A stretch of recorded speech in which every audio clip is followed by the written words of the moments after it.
कर्कटा बिछा धनु और मीन राशि अशुभ रही तो जो दर्शक मानकर ये जो अशुभ राशि रही है जो मैंने आमको देखुए से तो टेंशन नहीं आप जो बाट कहले कि सार जमी मयूर पुछ कथा कहले धला कपड़ा कथा और जो मंत्र कथा कहले तो या कौन मान सार ये अशुभ जिनसा कौन गोटे वर्ष आउ गोटे चंद्रग्रहण पर्यंत से लिंगर कर ना कौन रही सार कारण जो मैंने देखुए से व्यस्त हो जाऊे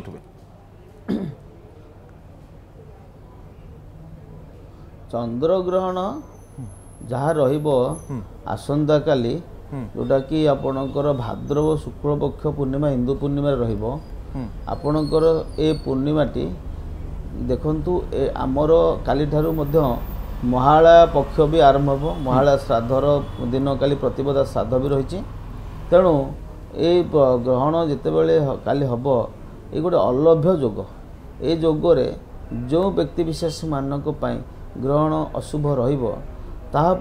आपण गोविंदर मंत्रटी जप करिया कथा कहुई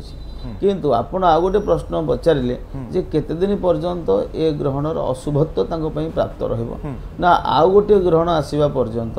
सी जहाँ नेगेटिविटी रही से गुड़िक भोग करिया पड़ी थाए यहाँ हूँ शास्त्र नियम तेणु आउ गोटे ग्रहण ए वर्ष तो सेटा हूँ शेष चंद्रग्रहण 2026 मसीहा मार्च मास 3 तारिख दिन पुनः चंद्रग्रहण महाकाश अनुष्ठित हो जो चंद्रग्रहण अनुष्ठित हो उक्त समय पर्यंत अशुभत्व को से भोग करेंगे।